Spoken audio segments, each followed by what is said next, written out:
Great day, Sir FM. Maraming salamat nga pala sa pag-welcome nyo sa amin, sa pagpatuloy nyo sa bahay nyo, sa pagdala dito sa resort, sa lahat na pinakita nyo yung laman ng loob ng bahay mo, kasama na yung sasakyan.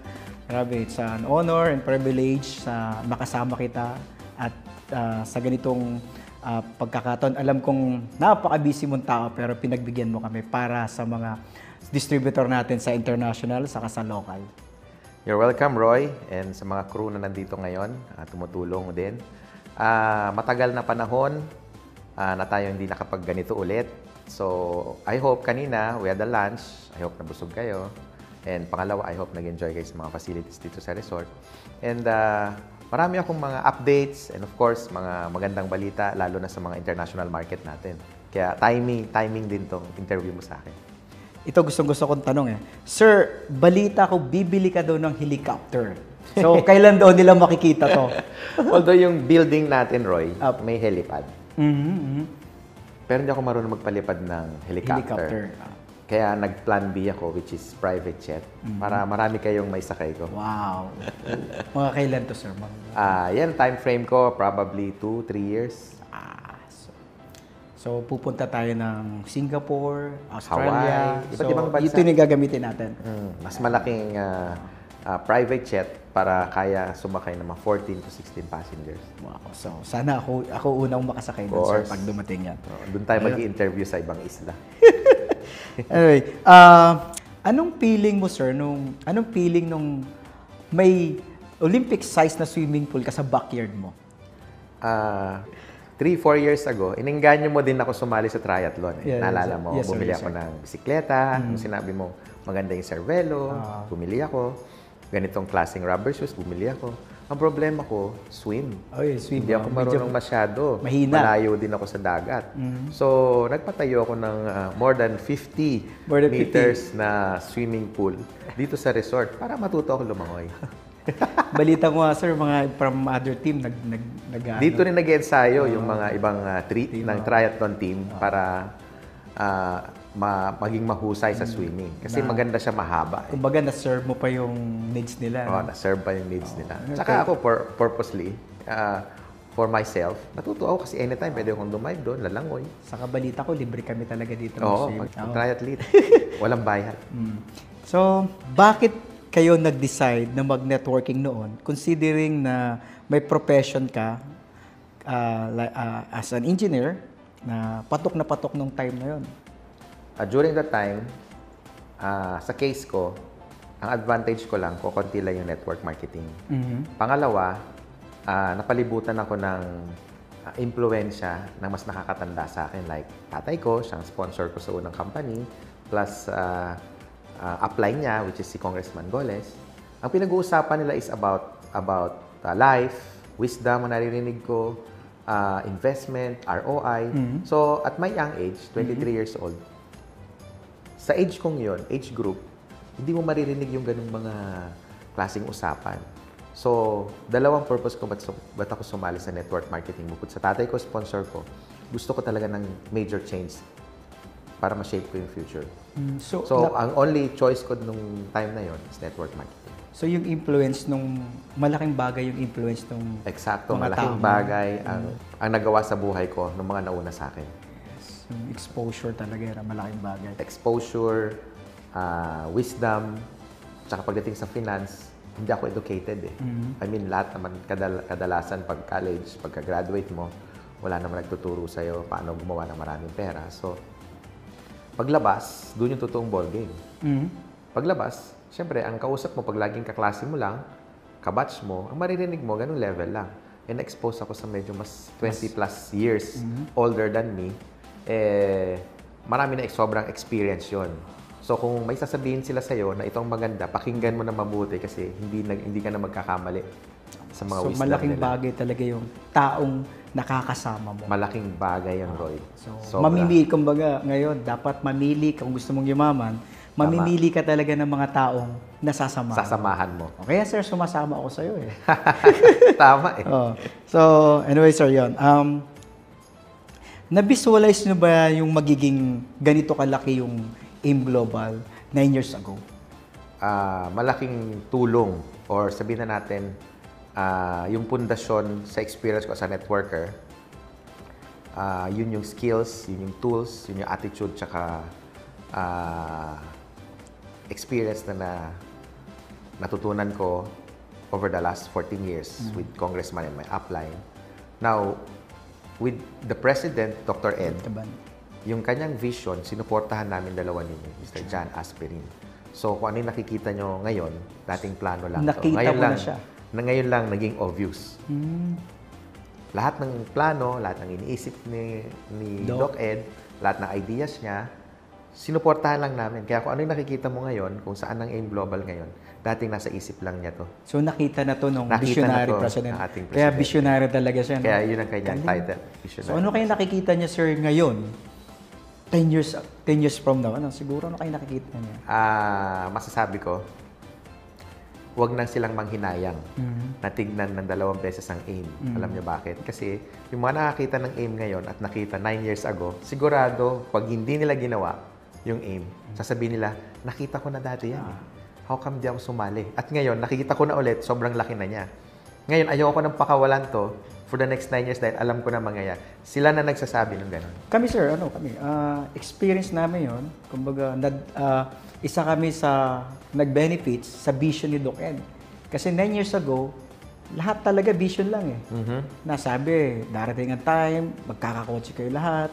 Hindi lang isang kotse, 2 kotse, magkakabahay kayo, pabalik-balik kayo sa ibang bansa. So, ngayon sir, reality siya. Reality yung nangyayari. Naalala mo, Roy, nung may kumikita ng 100,000 a month. Lahat tayo nagse-celebrate. Maya-maya may kumikita ng 100,000 a week. Lahat tayo nagse-celebrate. May mga nagkaroon ng first car. Lahat tayo nagse-celebrate. Ngayon, nakita mo naman. Linggo-linggo, sir. Linggo-linggo may nagkakakotse. Yung 6-figure a week na income, nagiging daily. Normal na. May sakit ka pa pag 100,000 lang inikita mo. Pag halimbawa 5 years ka nang nag-AIM Global, di ba? So, grabe. So, mas mapalad yung mga sasali ngayon. Kasi nakikita nila saan sila papunta. Dahil kung ano yung sitwasyon nila ngayon, naging sitwasyon nyo 9 years ago. Yes, sir. So, normal. Kaya yung mga sumasali ngayon, normal sa kanilang kikita ng 7-figure a month. Yun ang hindi nila ma-imagine sa ngayon. Pati ikaw, Roy, I'm sure yung gina-enjoy mo ngayon. Hindi mo na-imagine yan before. Hindi kasya sa utak mo dati. 50,000 lang, baliw ka na, di ba? That time kasi yung psychological wallet ko. Maliit. Pa. So, may process pala. Kailan masanay ka. Alam mo yun, marami kang losses pa, pati especially how to handle finances.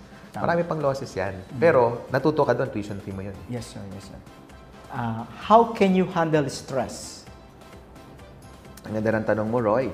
Lahat ng tao nagkaka-stress. Pero I make it a point na hindi ako idle. I do a lot of activities like swim, I bike, I run. So I'm also a triathlete. May mga friends ako from running, may friends ako from swim. Meron din akong coach from biking. And right now, I'm going to enroll sa Harvard University din to enhance my business advancement. Wow. Yeah. It's a 45-day to 60-day schooling. Yeah. Of course, Harvard. Harvard. Best mindset, especially when you're down?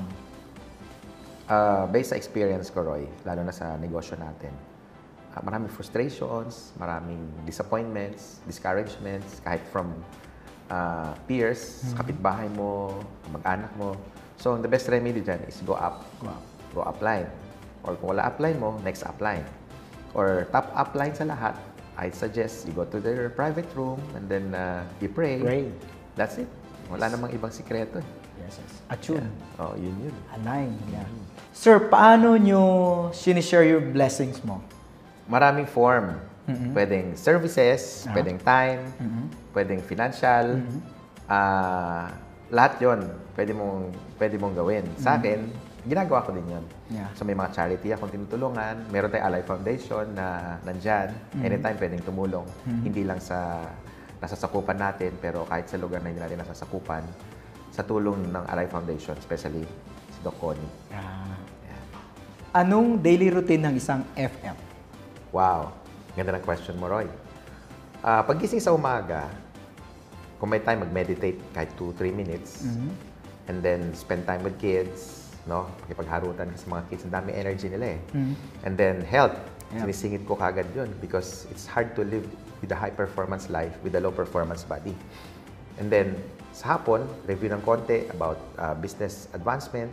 And then, pag may time, diretso ako sa mga leaders na humihingi ng guide or support or magpapamentor.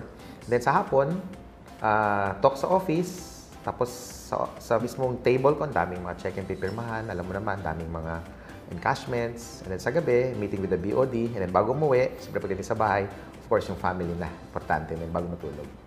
Sir, pag nakaka-encounter ka ba ng mas big time sa'yo, anong pakiramdam mo? Na-excite ka ba? Na-motivate ka ba? Or na-insecure ka ba?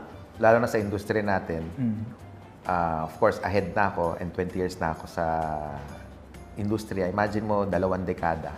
So, in short, nasa top list ka eh. Pero paglabas mo pala sa industriya, mas marami pang malalaki sa'yo like katulad nila, Lucio Tan, Henry C., Gokong Wei, Kukwang Ko. So ito yung mga tao na gusto mong matuto paano sila naging ganon. So, kumbaga, you have to learn to swim with the sharks. Sure. So, na-inspire ang isang FM. Nakaka-inspire. Sir, do you still have fear? Yes, of course, Roy. Una-una, human being tayo. Mas nakakatakot kasi kung wala kang kinakatakutan eh.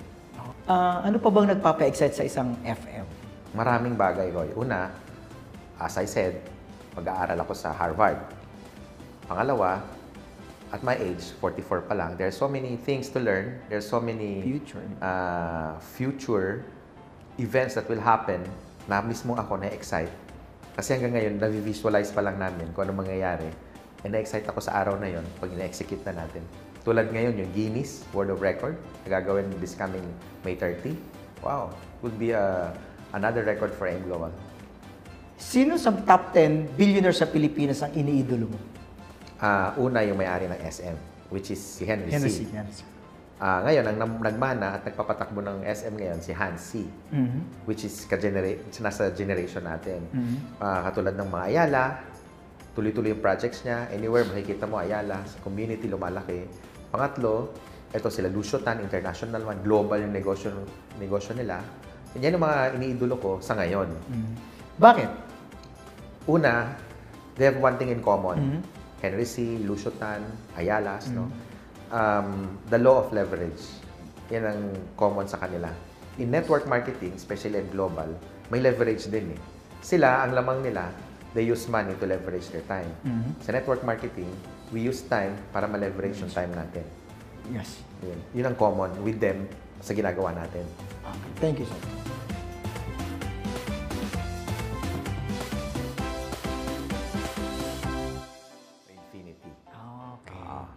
Sir, anong pakiramdam na anytime pwede kang bumili ng Ferrari? Una, hindi ako impulsive buyer. Ngayon may Ferrari ako. Ngayon ko lang naging obvious kung ano yung mga goals ko before.